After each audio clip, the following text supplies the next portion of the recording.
وقال الله تعالى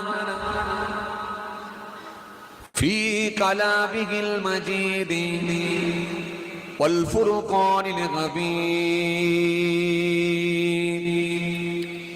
يا أيها الذين آمنوا كتب عليكم الصيام كما كتب على الذين من قبلكم لعلكم تتقون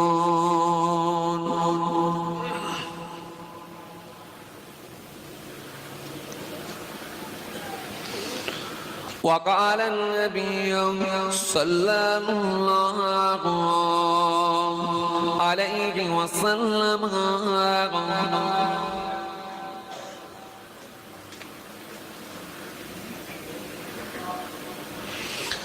من كان آخر كلامه لا إله إلا الله دخل الجنة إلى آخر الحديث أو كما قال प्यारे हाज़िरान मजलिस शुद्धियो दिनदार ईमानदार परहेजगार मुत्ताकी बयोज्येष्ठ आल्लाहवाला प्रवीण मानुषेरा আজকের মাহফিলে বসে থাকা জওয়ান যুবক সাথী মহব্বতের ভাইরা তরুণ যুবকেরা বয়োজ্যেষ্ঠ প্রবীণ মানুষেরা আমার পিতৃতুল্য বাপেরা আমাদের ঘরের সন্তানেরা আমার ছোট ছোট ভাই বোনেরা দূর দূরান্তে বাড়িতে বসে থাকা পর্দার আড়ালে অন্তরালে আমার মা বোন বেটিরা আজকের মাহফিলে আগত বিশিষ্ট ব্যক্তিরা হাফেজে কোরআন উলামায়ে কেরাম হুফাজে কেরাম আল্লাহ পাকের হাজী বান্দাগণেরা খাস করে মহল্লার ইমাম আমাদের সকলের কাছে অত্যন্ত সম্মানীয় ব্যক্তি শ্রদ্ধার পাত্র যোগ্য মানুষ শ্রদ্ধেয় ইমাম সাহেব ভাইজান আজকের মাহফিলে বসে থাকা বিভিন্ন গ্রাম থেকে বিভিন্ন পাড়া থেকে দূর দূরান্ত থেকে আগত মেহমানগণেরা আজকের মাহফিলে বসে থাকা জ্ঞানী গুণী মানুষ শিক্ষিত মানুষ এডুকেটেড মানুষ সোশ্যাল মানুষ কাজের মানুষেরা আজকের মাহফিলে আগত বিশিষ্ট ব্যক্তিরা আজকের মাহফিলে বসে থাকা সেকুলার মানুষেরা সমাজসেবী মানুষেরা বিভিন্ন রকম কর্মের সঙ্গে সম্পৃক্ত এরকম ব্যবসায়ী ভাইরা সর্বশ্রেণীর মানুষ এক জায়গায় জমায়েত হয়েছেন এক জায়গায় একত্রিত হয়েছে সকলকে আমি আমার অন্তঃস্থল থেকে সালাম ও মোবারকবাদ জানিয়ে খুব অল্প সময় সংক্ষিপ্ত কিছু বয়ান করে আপনাদের খেদমত থেকে বিদায় পাশাপাশি আরো জানাই যারা আর ইহলোকে নাই আল্লাহর জামিন ছেড়ে বিদায় নিয়েছেন নশ্বর ধাম ত্যাগ করেছেন ধরাধাম ত্যাগ করেছেন আমাদের থেকে যারা পৃথক হয়ে গেছে এই মিল্কি বাদামতলা গ্রামের কবরস্থানে ৩.৫ হাত জায়গা অধিকার করে অপেক্ষায় রত ইন্তজার করছেন ওয়েট করছেন সে কিয়ামতের দিনের জন্য জানাই তাদেরকে আমি আমার অন্তঃস্থল থেকে সালাম এবং মোবারকবাদ আল্লাহ পাকের রহমত প্রত্যেক ঈমানদারের উপর হোক আমরা জোরে বলি আল্লাহুম্মা আমিন মাশাআল্লাহ আলহামদুলিল্লাহ বেশ কিছুক্ষণ সময় ধরে আপনারা আলোচনা শ্রবণ করেছেন গুনাহগার আপনাদের ছেলে আপনাদের ভাই দরবারে ফুরফুরা শরীফ আশেকে রাসূল সুলতানুল ওয়াইজিন আলা হযরত ছোট হুজুর পীর কেবলা রাহমাতুল্লাহ আলাইহি হুজুরের নাতি অর্থাৎ ছোট হুজুর কেবলার মেয়ের ছেলে দরবারে পীরনগরী হুজুর পীর কেবলা রাহমাতুল্লাহ আলাইহি যিনি পীরনগর পীর সাহেব ছিলেন মায়াপুর পীরনগর পীর সাহেব ছিলেন তো নাকি আহলে বায়াতের খানদান ছিলেন দাদা পীরের হাতে হাত দিয়ে দস্তে বায়াত ছিলেন কলকাতা ৯ নম্বর হালদালে যিনার জানাজায় কম বেশি প্রায় ১২ লক্ষ মানুষের সমাগম হয়েছিল মহান স্রষ্টার কৃপায় হুজুর কেবলা লাশ মুবারক আল্লাহ পাক ৩ দিন টাটকা অবস্থায় রেখে দিয়েছিলেন উইদাউট এসি উইদাউট বরফ উইদাউট মেডিসিন ওষুধ ছাড়া বরফ ছাড়া মেডিসিন ছাড়াই আল্লাহ পাক টাটকা অবস্থায় রেখে দিয়েছিলেন আমি সেই হুজুর কেবলার পৌত্র ছেলে আপনাদের ছেলে আপনাদের ভাই গুনাহগার পীরজাদা মাহফুজুল্লাহ হুসাইনি এসে হাজিরা দিয়েছে কিছু সময় আলোচনা করি দোয়া খুব বেশি সময় নেব না তাই টোটো গাড়িতে আস্তে আস্তে ভাই বলছিলেন যে হুজুর আমার বাড়িতে একটু শেষে হলো খেতে হবে আমার ছেলে আপনার খুব ভক্ত বোম্বাইয়ে আপনার ওয়াজ শুনেছিল তো সেখান থেকে ছেলের ঝোঁক আমার গ্রামে আপনাকে নিয়ে আসবে। ভাই বলছিলেন। তো যাই হোক, বোম্বাইয়ের জমিনে তিনি ওয়াজ শুনেছিলেন। যাই হোক, আপনাদের গ্রামের সব অনেক ছেলেরা বোম্বাইয়ে থাকেন, হায়দ্রাবাদে থাকে, আহমেদাবাদে, সুরাট, মিরাট করে থাকে।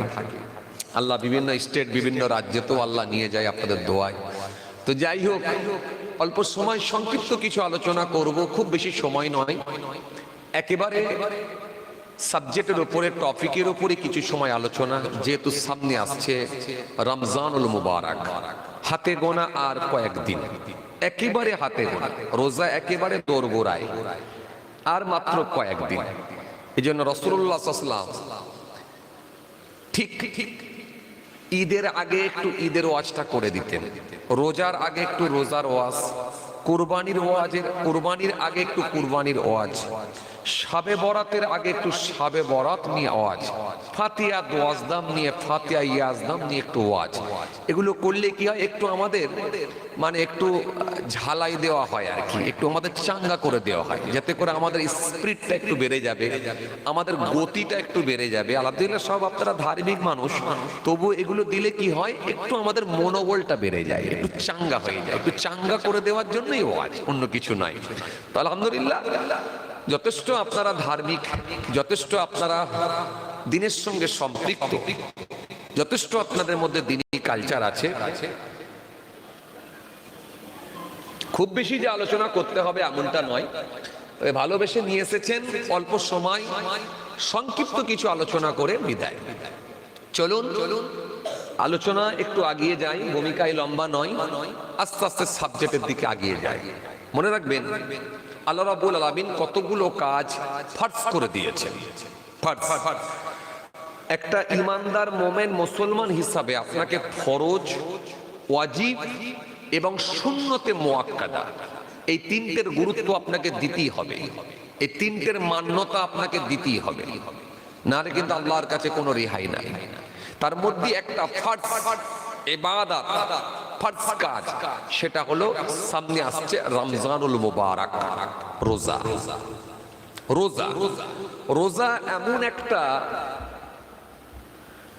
বিশেষ ইবাদতের মাস আল্লাহ করে দেন, এই মাসের গুরুত্বটা অনেক বেশি। এজন্য হাদিসে কুদসি আল্লাহ রাব্বুল আলামিন বলছেন, আস-সাওমু লি আজজা বিহি, আস-সাওমু লি ওয়া আনা উজজা বিহি। আল্লাহ বলছে আস-সাওমু লি ওয়া আনা আজজা বিহি, রোজা আমার জন্য আর রোজাদারের পুরস্কার আমি আল্লাহ, আমি দেব। সুবহানাল্লাহ। এরকম আওয়াজ একটু মন খুলে বলবেন না? আপনাদের টেম্পার এত কম কেন? হিয়ারিং কি এখনো বাকি আছে নাকি? না হিয়ারিং হয়ে গেছে? হয়ে গেছে হিয়ারিং। লিস্ট কি পেয়ে গেছেন নাকি? ভোটার লিস্টে নাম উঠেনি এমন হয়ে গেল নাকি? না না, দোয়া করবো আল্লাহ সবার ভোটার লিস্টের নাম তুলে দেবে ইনশাআল্লাহ। চিন্তিত হওয়ার কোনো কারণ নেই, টেম্পার ঠিক রাখেন। সুবহানাল্লাহ পড়ছেন এত ঝিমিয়ে ঝিমিয়ে না, সুবহানাল্লাহ বলবেন উদার মনে, কারণ এখানে আপনি কিছু সঞ্চয় করার জন্য এসেছেন। জীবনকে দুটো পার্টে ভাগ করতে হয়, একটা ইহকাল আর একটা হলো পরকাল। ইহকালের জন্য টাকা, মরে গেলে ফাঁকা, আর পরকালের জন্য দরকার হলো আমল, না থাকলে গন্ডগোল। তার মানে পরকালের সঞ্চয়টা আপনি এখান থেকে করতে এসেছেন, এখানে আপনার ইনকাম করতে এসেছেন আপনি, বাট সেটা টাকা নয়, নেকি ইনকাম।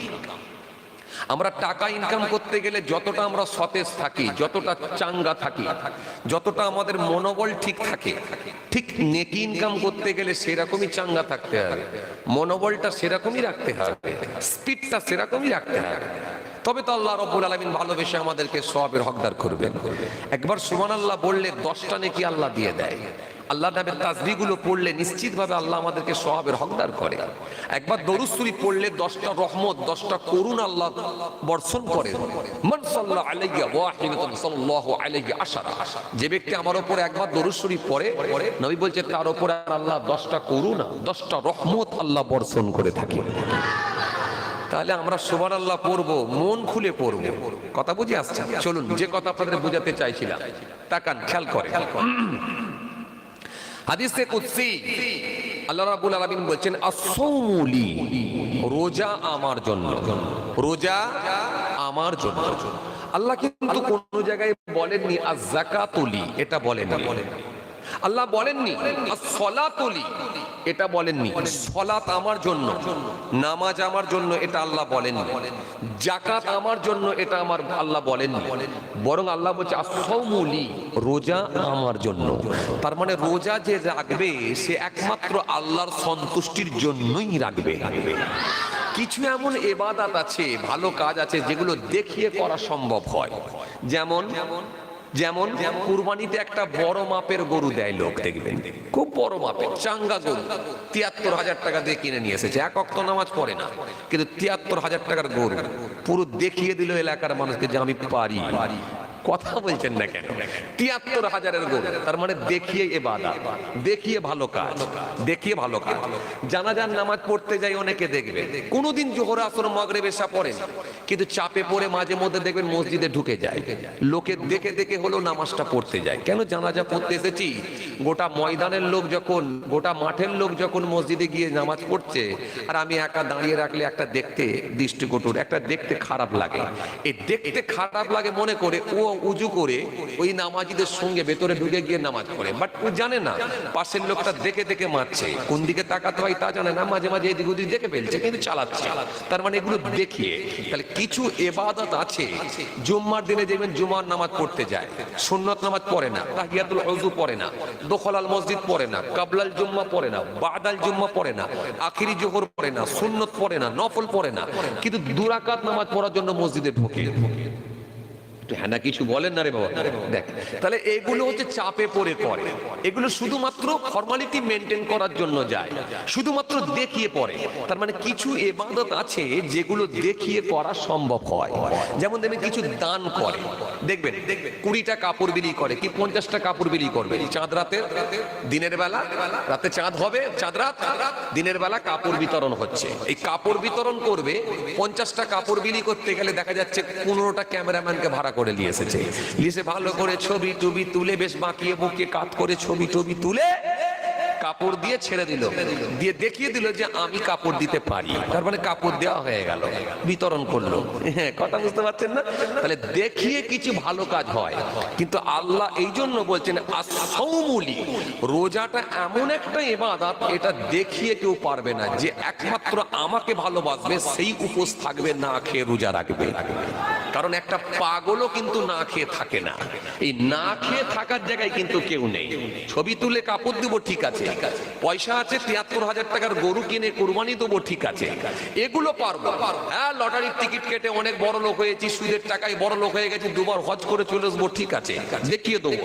কিন্তু না খেয়ে রোজা রাখবো, এটা একমাত্র যে ব্যক্তিটা আল্লাহকে ভয় করে, আল্লাহর সন্তুষ্টির অর্জন করার জন্যই, সেই লক্ষ্যেই কিন্তু সে রোজাটা রাখবে। এজন্য রোজার গুরুত্বটা অনেক বেশি। আল্লাহ রাব্বুল আলামিন বলে আস-সাওমুলি, রোজা আমার জন্য। যে ব্যক্তি রোজা রাখে সে আমার সন্তুষ্টির জন্যই রাখে। জোরে হবে না? আস-সাওমুলি ওয়া আনা আজজা বিহি। আল্লাহ বলছে রোজা আমার জন্য, রোজাদারের পুরস্কার আমি আল্লাহ আমি দেব। আবার বলছে রোজা আমার জন্য, রোজাদারের পুরস্কার অন্য কিছু নয়, আমি আল্লাহ আমি নিজেই হয়ে যাব। জোরে হবে না? রোজাদারের পুরস্কার কে?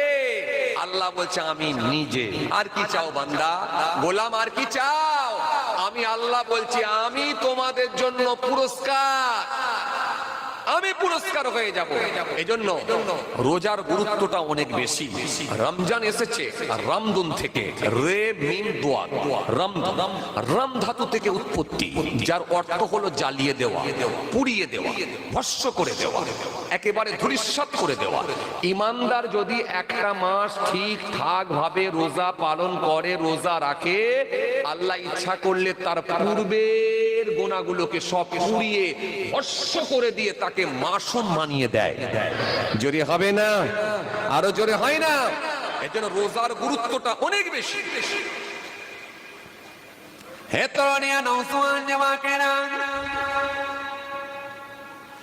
হে আমার মুরব্বিরা, বাবার আসরেকে দিয়ে, এই জন্য আমার নবী সুন্নাত করে বললেন লিসাইমি ফারহাতুন ইযা আফতারা ওয়া إذا لقي ربه Take the book of traditions. দুইটা খুশি রেখেছেন। একটা আনন্দ হলো সারাদিন রোজা রাখার পরে যখন আফতারের থালাটা নিয়ে বসে, ওই সময় মনের ভেতরে একটা আনন্দের বাতাবরণ তৈরি হয়ে যায়। বসেছে এখনো খাবার হুকুম হয় না, মসজিদে এখনো আজান হয় না, থালা সাজিয়ে নিয়েছে কিন্তু এখনো খেতে পারে না। কেন? মসজিদে আল্লাহর নাম নেওয়া হয় না। যেই মসজিদে আজান শুরু হয়ে গেল, অমনি রোজাদার বান্দা বান্দি ইফতার করা শুরু করে দেয়। আরো জোরে বলে। এই জন্য আমার নবী সুন্দর করে বললেন, রোজাদারের জন্য আমার আল্লাহ দুইটা আনন্দ, দুইটা খুশি রেখে দিয়েছে। একটা আনন্দ হলো রোজা রাখার পর যখন আফতারের থালাটা নিয়ে বসে, ওই সময় মনের ভেতরে একটা খুশির বাতাবরণ তৈরি হয়। ওই সময় মনের ভেতরে একটা আনন্দর বাতাবরণ তৈরি হয়ে যায়। ওই সময় মনের খুশি জেগে ওঠে, এবার এখনই আমি ইফতার করব। আপনি মার্কেট থেকে তাড়াতাড়ি চলে আসছেন, ইফতার করাবার টাইম হয়ে আসছেন। বিকেল বেলা আপনি একটা মিল্কি বাজারে গেছেন, তেলে ভাজা কিনতে গেছেন, দোকানদারকে বলছেন তাড়াতাড়ি দাও, আমার ইফতারির টাইম হয়ে আসছে, আর মাত্র মিনিট 20 বাকি, তাড়াতাড়ি আমাকে তেলে ভাজাটা দাও। দোকানদার তাড়াতাড়ি করে তেলে ভাজা দিয়ে দিল। ওই তেলে প্যাকেটটা নিয়ে আপনি মোটরসাইকেলের মধ্যে টুল বক্সে ভরে নিয়ে গিয়ে তাড়াতাড়ি করে চলে আসেন। কেননা আপনি জানেন এবারে আমাকে বাড়িতে গিয়ে ইফতার করতে হবে। এই জন্য আমার নবী সুন্দর করে বললেন, বান্দির জন্য আমার আল্লাহ দুইটা আনন্দ, দুইটা খুশি রেখে দিয়েছেন। একটা আনন্দ হলো সারাদিন রোজা রাখার পরে যখন ইফতারের থালা নিয়ে বসে, ওই সময় মনের মধ্যে একটা খুশির বাতাবরণ তৈরি হয়, মনের মধ্যে একটা আনন্দের বাতাবরণ তৈরি হয়ে যায়। আর আমার নবী বললেন, আর একটা আনন্দ আল্লাহ দরবারে জমা থাকে, ওয়াফরহাতুন ইযা লাকিয়া রাব্বা, রোজাদার বান্দা বান্দির সঙ্গে আমার আল্লাহ পাকের জান্নাতে দিদার সাক্ষাৎ হয়ে যাবে। আরো জোরে বলেন, আরো রোজাদার বান্দা বান্দির জন্য আমার আল্লাহ পাক একটা স্পেশাল গেট রেখেছেন, রাইহান নামক দরজা। যে দরজা দিয়ে একমাত্র রোজাদার বান্দা বান্দি দিগকে প্রবেশ আল্লাহ অনুমতি দেবেন। আর রোজাদার বান্দা বান্দির সঙ্গে জান্নাতে আল্লাহ পাকের দিদার হবে। এই জন্য নবী বললেন, দুইটা আনন্দ, একটা আনন্দ দুনিয়ার জমিনে পায়, আর একটা আনন্দ আল্লাহ দরবারে জমা থাকে। সেই আনন্দটার অন্য কিছু নয়, জান্নাতে আল্লাহ পাকের সঙ্গে দিদার সাক্ষাৎ হবে। কথা কিছু বুঝতে পারছেন বাবাজি? হাতে গোনার কয়েকদিন, হাতে গোনা দিন 4-5, হাতে গোনা। এই জন্য রোজার গুরুত্ব ফাজিলাত নিয়ে বলে শেষ করা যাবে না। আমার আল্লাহ পাক রোজাদার বান্দা বান্দীদেরকে এত ভালোবাসেন, এত মহাব্বত করে। রোজাদার বান্দা বান্দি যখন রোজা রাখে আমার আল্লাহ বড় খুশি হয়ে যায়। গোটা মাসকে আমার আল্লাহ ওয়াফার দিয়ে ভরিয়ে দেন। ওরে আমার বান্দা বান্দিরা, ওরে আমার গোলামেরা, তোমরা এই রোজার মাসে খালি অফার তুলে নাও। আপনি রোজার মাসে কাজ কাম করেন, আপত্তি নাই করুন, কিন্তু আপনি একটু কম করে করুন। কেন আমার আল্লাহ পাক আপনার ইনকাম বাড়িয়ে দেবেন, কোনো চাপ নেবেন না। আপনি রোজার মাসে একটু কম ইনকাম করুন, আপত্তি নাই, কিন্তু আরো 11টা মাস আল্লাহ রেখেছেন। ওই 11 মাসে ইনকামটা আল্লাহ অনেক বেশি আল্লাহ আপনাকে দিয়ে দেবে। এই জন্য খবরদার কেউ রোজা ছেড়ে দেবেন না। বালেগ বালেগা, সাবালক সাবালিকা, প্রত্যেকের জন্য রোজা মাস। রোজা কেউ যেন ছেড়ে দেবেন না। রোজা ছাড়লে এই ক্ষতিপূরণ আপনি দিতে পারবেন না। আপনার অনিচ্ছাকৃত যদি জোহরের নামাজটা এক কাজা হয়ে যায়, এই কাজা নামাজটা যখন আদায় করবেন, আপনি করাকাত নামাজ পড়বেন, কথা বলেন, গোসল করেছেন, জোহরের নামাজ আদায় করেছেন, জোহরের নামাজ আদায় করে নিয়ে আপনার শরীরটা একটু ক্লান্ত লাগে, মনে মনে ভাবলেন আর এ বেলাটা কাজে যাব না, আর দরকার নাই। একবেলা কাজে গিয়েছিলাম, আল্লাহ যা দিয়েছেন আলহামদুলিল্লাহ। আপনি এই মনে করে জোহরের নামাজ পড়ে নিয়ে শরীরটা একটু ক্লান্ত লাগে, আপনি বিছানায় গিয়ে একটু শুয়ে পড়লেন, ঘুমিয়ে পড়লেন। ও ভাইরা শুনে নাকি, এই বিছানায় যখন শুয়ে পড়লেন, শয়ন করলেন, শুয়ে পড়লেন, ঘুমিয়ে গেলেন, অমনি আমার মালিক বড় খুশি হয়ে গেল, বড় রাজি হয়ে গেল। সঙ্গে সঙ্গে আমার আল্লাহ ফেরেশতাকে বলে, ও আমার ফেরেশতা, ও আমার মালাইকা ফেরেশতারা শোনো, দেখো ওটা হলো আমার রোজাদার বান্দা, ওটা হলো আমার রোজাদার বান্দা, রোজা রেখে একটু ক্লান্ত হয়ে গেছে, শরীরটা বড় খারাপ করছে। আমার বান্দা এবেলা কাজে যায় না, জোহরের নামাজ আদায় করে আমার বান্দাটা একটু শুয়ে পড়েছে, ক্লান্ত হয়ে গেছে, দুর্বল হয়ে গেছে, আমার বান্দা ঘুমিয়ে পড়েছে। ও আমার মালাইকা ফেরেশতারা শোনো, আমি আল্লাহ বলছি না না, ওটাকে ঘুমানো বলে আমি ছেড়ে দেব না। আমার বান্দাটা যতক্ষণ ঘুমিয়ে থাকবে আমি আল্লাহ বলি আর দেরি করো না।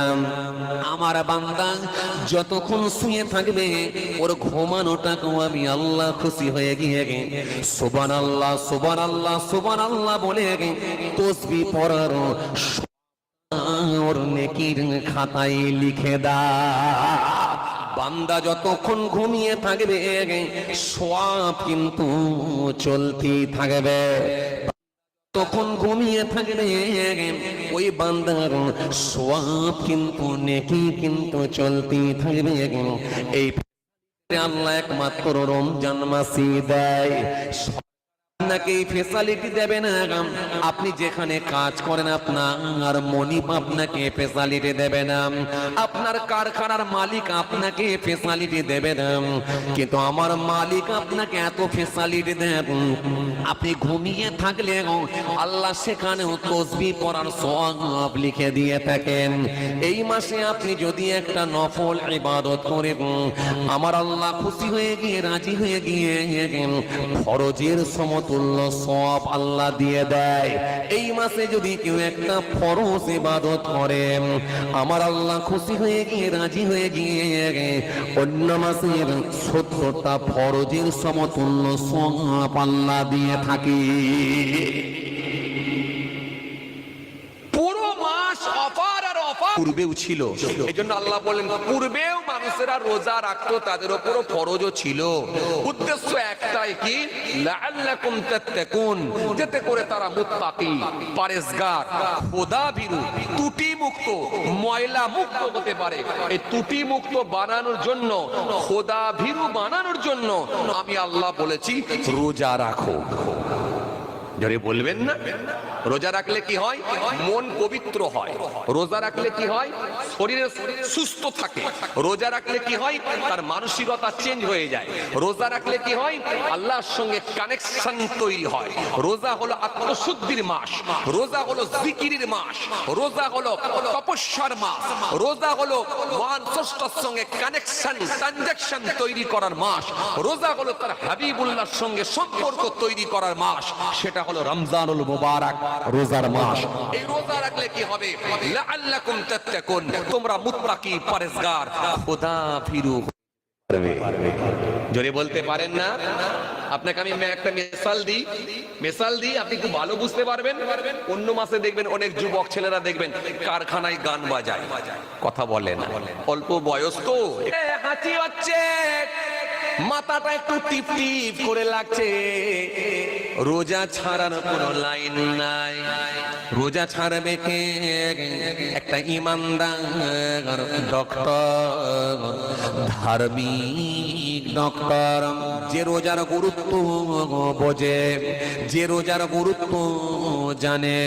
সেই মানুষটা যদি বলে, এই ধার্মিক লোকটা, ডক্টরটা যদি বলে এই মানুষটা রোজা রাখতে পারবে না, সক্ষম নয়, কারণ আমি তাকে ইনজেকশন চালাবো, আমি তাকে ওষুধ মেডিসিন দেবো, এ যদি ওষুধ না খাওয়ানো হয়, ইনজেকশন যদি না দেওয়া হয়, সেলাইন যদি না দেওয়া হয়, হয়তো মানুষটি মারা যাওয়ার সম্ভাবনাটা অনেক বেশি।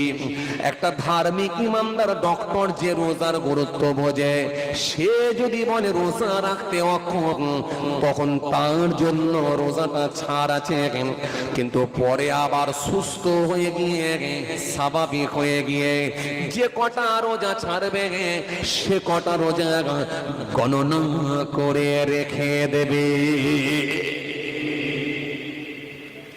এই জন্য বলে ফামান কানা মিনকুম মারিদান আও আলা সাফারিন, অথবা যদি সফরে যায়, আল্লাহ বললেন যদি সফরে যায়, ওরা যদি সফরে যায় হয়ে যায়, ওদের জন্য রোজা ছাড়ে। সফরে যদি তুমি যাও, রোজা তোমার জন্য ছাড়। সফর মুসাফিরের জন্য রোজা ছাড় আছে। এখানে কি কোনো চাচা আছেন নাকি? বিয়াই বাড়ি অনেক দূরে, কথা বলে না। এখানে কোনো চাচা আছেন? বিয়াই বাড়ি অনেক দূরে, মেয়ের বাড়ি অনেক দূরে, বাট জামাই বাড়ি অনেক দূরে, কিংবা বৌমার বাড়ি অনেক দূরে, এরকম কোনো চাচা আছেন? তাহলে একটু সহজ করে দেবো রোজার মাসে, যেন রোজাটা ছাড়তে পারেন। কথা বলে না। আরে হ্যাঁ না, কিছু বলতে হবে তো, নাহলে বুঝবো কি করে? চাচা আছেন দূরে বিয়াই বাড়ি, কথা বলে না। আছে? কি বিপদে পড়েছি আল্লাহ। আগে বুড়ো লোকেদের প্রবলেম গুলো সলভ করি, তারপরে যুবকদের দিয়ে আসবো, তারপরে দেখবো ইনশাল্লাহ। এখানে কোনো চাচা আছেন দূরে বিয়াই বাড়ি? সব কাছে বাড়ি? আল্লাহ, একটু সব করে দূরে বিয়াই বাড়ি রাখলেন না, রোজার মাসে চলে যেতেন।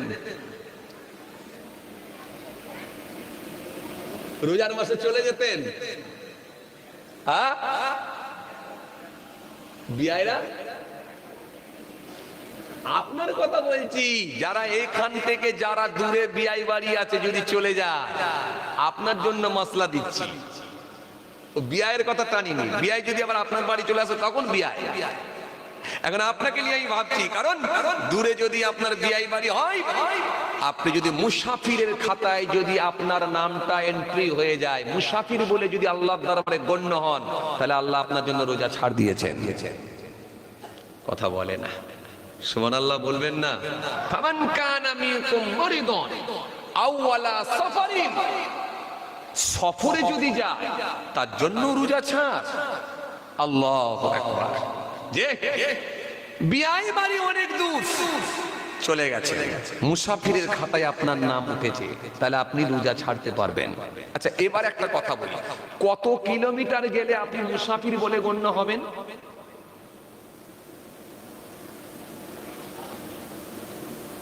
বলতে জামা ঘুমালে হবে না বাবাজি, ঘুমালে কি করে ইনকাম করবেন? আমি এখানে আপনার রোজা যত ছেড়ে দিতে পারেন সেই চেষ্টা করছি, আর আপনি যদি ঘুমিয়ে না নিতে পারেন তাহলে কি হবে? আমি আপনাকে চেষ্টা করছি যাতে করে রোজা না রাখতে পারে, একটা জায়গা পেয়েছি যখন চেষ্টা করছি, যদি আপনার জন্য বাঁচানো যায়। কত কিলোমিটার গেলে মুসাফির বলে গণ্য হবে? কি বিপদে পড়েছি বাবা, কেউ কথা বলেন না, কেউ একজন কি জানেন না। सच्चा बोले लगता मारे छोटा जन्मे भी काबे, गोरा भी के गली गली सोना बैठ के भी काबे, कह के दो के कुत्तों की दबे बचना रहे भूखा, बिले गोश्त रोटी बाप कोड़ा बिले सौका, बीबी के लेके सिनेमा जाबे माँ के बनबे नासिए, एक काली की भांग देख के दिल बे लगे हंसी, बानी হবে অপমান গুণী হবে দোষে, সত্য যাবে নির্বাসন মিথ্যা হবে বেশি, লজ্জা উড়বে আকাশেতে শরম খাবে ধান, যাতে উঠবে অজাতেরা থাকবে না আর মান, জ্ঞানীরা চুপসে যাবে জ্ঞানহীনদের কাছে, জ্ঞানীরা চুপসে যাবে জ্ঞানহীনদের কাছে, কথাগুলো সত্যি বলে গেছি। খুব কঠিন সময় না? কথা বলেন, সময়টা খুব কঠিন চলছে না? মানুষ মানুষের গোশত খেয়ে নিচ্ছে, আবার কি নেবেন? আবার পৃথিবীর সব থেকে যারা নিজেদেরকে দামি মানুষ বলে মনে করে, পৃথিবীর প্রথম সারির মানুষেরা, হাই রে হাই, কয়েকদিন আগে যে ফাইল প্রকাশিত হয়েছে, এপিস্টেন যে ফাইল এই প্রকাশিত হয়েছে, আপনাদের আহমেদাবাদ গেলে বলেছি, হায়দ্রাবাদ গেলে, বাট আপনি মুসাফিরের আওতায় পড়লে, আপনি মুসাফির বলে গণ্য হলে, তখন এই মশলাটা আপনি কাজে লাগাতে পারবেন। এবার আসেন, আপনি তাহলে জোহরের নামাজ পড়বেন, ক রাকাত পড়বেন? হ্যাঁ, 2 রাকাত পড়বেন। জোহরের নামাজ 2 রাকাত পড়বেন। আপনার ফরজ নামাজটা আল্লাহ সহজ করে দিলেন, কি বললেন? 2 রাকাত পড়ো, 4 রাকাত আর লাগবে না, 2 রাকাত। কসরের নামাজ পড়বেন 2 রাকাত। সুন্নত নামাজ লাগে না, আর নফল নামাজও লাগে না। যদি আপনি সুন্নতে মুআক্কাদা যদি পড়েন, মুআক্কাদা এটা পড়লে আলহামদুলিল্লাহ সমস্যা নেই। যদি খুব তাড়াতাড়ি থাকে, পেছন টান থাকে, যদি মনে করেন মুআক্কাদা পড়ারও আমার সময় নাই, আপনি না পড়লেও কি ওয়ালা আলি সাইয়্যিদিনা মাওলানা মুহাম্মদ সাল্লাল্লাহু আলাইহি ওয়াসাল্লাম। যাক, মাশাআল্লাহ, আর সময় নেব না, আল্লাহ দিয়েলে ইনশাআল্লাহ বাকিটা কোনোদিন আলোচনা করার চেষ্টা করব। যদিও এর পরে কিছুটা অংশ রয়ে গেছে রোজা সম্পর্কে, আল্লাহ পর ফের অনেক কথা বলেছেন, এটুকু বাকি রয়েছে, আল্লাহ ফের কোনো সুযোগ দিলে ইনশাআল্লাহ আলোচনা হবে। সবাই আমার জন্য দোয়া করবেন, আলহামদুলিল্লাহ খুব ভালো আলোচনা হবে ইনশাআল্লাহ। আখিরি দোয়া করে যাবেন, কেউ উঠাউঠি করবেন না। পীরের আওলাদ হিসাবে কিছু সময় আলোচনা করলাম, এখন আপনার সামনে আলোচনা করবেন জনাব হযরত আলহাজ মাওলানা আব্দুল আলিম সাহেব। মাশাআল্লাহ মাশাআল্লাহ ভাইজান এসেছে, আলোচনা হবে, সবাই আখিরি দোয়া করে যাবেন। সকলে একবার তাকবীর দেন, নারায়ে তাকবীর, আরো জোরে দেন নারায়ে তাকবীর, আওয়াজ দেন নারায়ে তাকবীর। উলামা হযরতগণ, উলামা হযরতগণ, মিল্কি বাদামতলা গ্রামের 62 সালে সওয়াব, মিল্কি বাদামতলা গ্রামের 62 সালে সওয়াব, সিলসিলা মুজাদ্দিদুজ জামান দাদা পীরের হক সিলসিলা কমিটি বৃন্দ, শ্রোতাগণ, নারায়ে তাকবীর। সবাইকে মহব্বতে সালাম দি, আসসালামু আলাইকুম।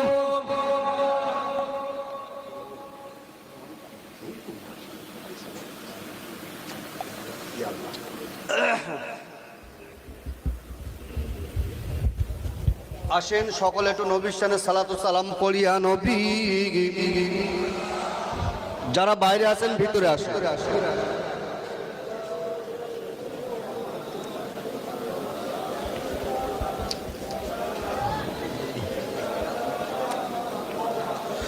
সালাম